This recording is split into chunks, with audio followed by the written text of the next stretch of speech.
Halo semuanya, namaku Rifki. Di era digital saat ini, komunikasi data yang cepat dan andal menjadi kunci utama bagi perusahaan teknologi.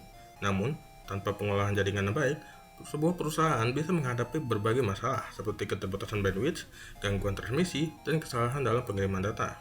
Bagaimana solusinya? Salah satu solusinya adalah dengan subnetting.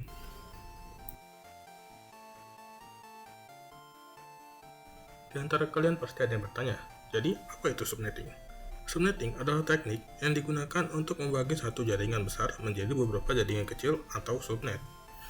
Dengan subnetting, perusahaan dapat mengelompokkan perangkat dalam jaringan agar lebih terorganisir dan efisien.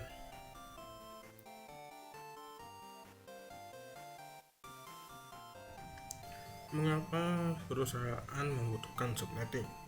Karena tanpa subnetting, semua perangkat dalam perusahaan berada dalam satu jaringan besar. Dan ini dapat menyebabkan beberapa masalah, seperti kemacetan jaringan. Semua perangkat berbagi satu jalur komunikasi yang sama. Jadi, saat banyak data dikirim dalam satu waktu, jaringannya menjadi lambat, menyebabkan keterlambatan akses dan gangguan produktivitas. Lalu, ada masalah keamanan. Jika ada satu perangkat yang terserang malware, penyebarannya lebih mudah ke seluruh jaringan, karena tidak ada batasan antara kelompok perangkat. Jadi, kalau sampai ada satu perangkat yang terkena malware, jadi semuanya bakalan kena kalau tidak menggunakan subnetting. Lalu, manajemennya sulit. Dengan semakin banyak perangkat yang terhubung, pengelolaan alamat IP menjadi tantangan besar, menyebabkan tensi konflik IP dan pengaturan yang membingungkan.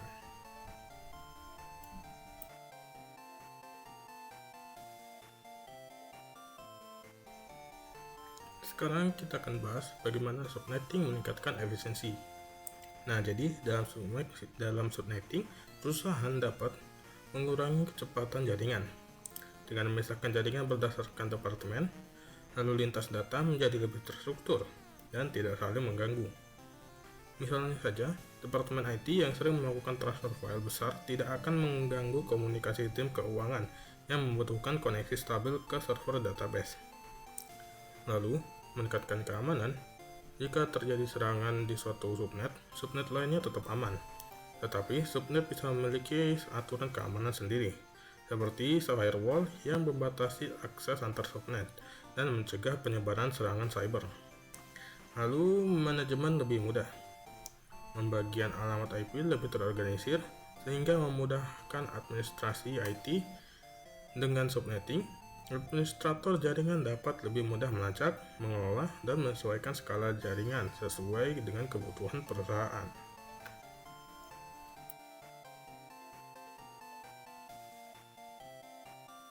Dan sekarang kita akan membahas implementasi subnetting di perusahaan.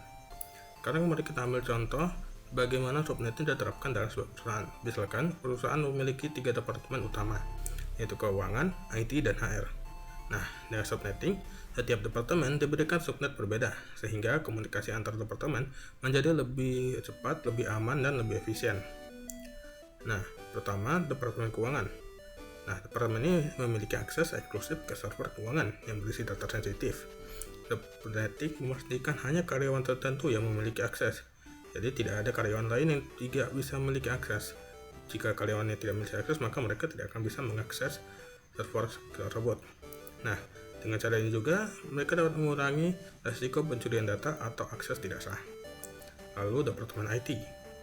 Nah, departemen ini membutuhkan lingkungan yang fleksibel untuk pengujian perangkat lunak dan pemeliharaan sistem.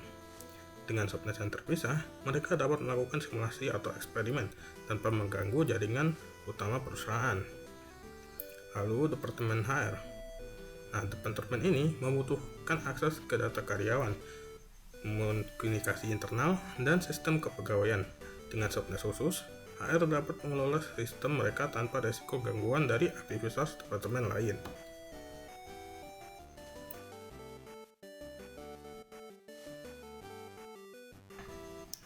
Subnetting dan penggunaan IP yang efisien. Jadi, subnetting membantu menghemat penggunaan IP dengan membatasi ruang alamat hanya untuk kebutuhan tertentu. Dan ini sangat penting. terutama dalam jaringan besar yang membutuhkan ribuan perangkat terhubung tanpa membuang alamat IP yang tidak perlu.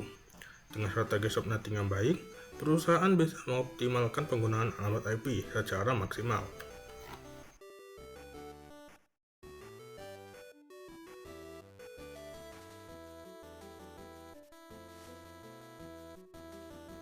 Subnetting dan cloud computing.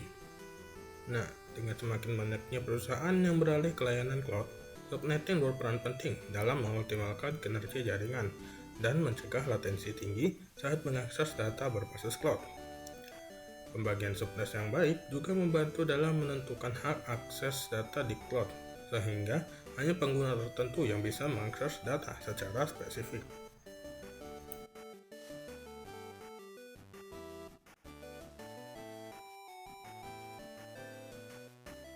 Subnetting dalam jaringan modern.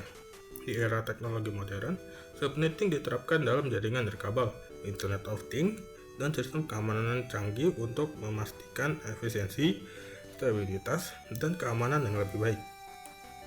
Dengan semakin banyaknya perangkat yang terkoneksi, subnetting menjadi strategi yang esensial untuk menjaga kecepatan dan keamanan jaringan.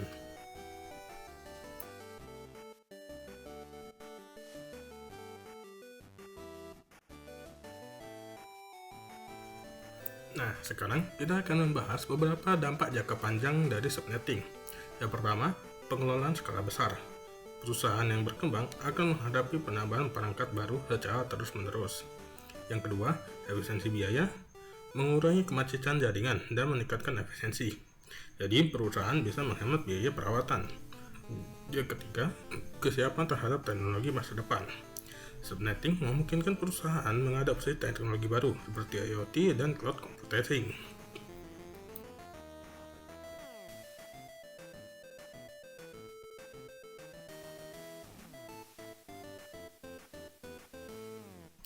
Nah, tadi kan kita udah bahas soal manfaatnya. Sekarang kita akan bahas tantangan dalam implementasi subnetting.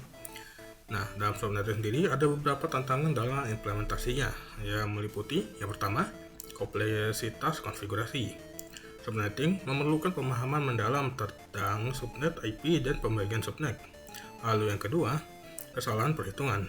Nah, salah dalam menentukan subnet max bisa menyebabkan pemborosan alamat IP atau akses jaringan yang tidak optimal.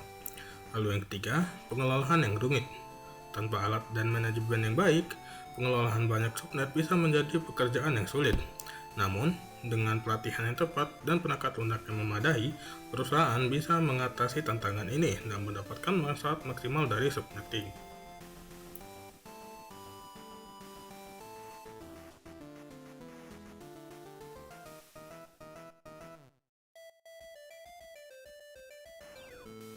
Jadi kesimpulannya, subnetting adalah solusi yang dapat meningkatkan efisiensi jaringan perusahaan dengan mengurangi kemacetan, meningkatkan keamanan, dan memudahkan pengelolaan IP.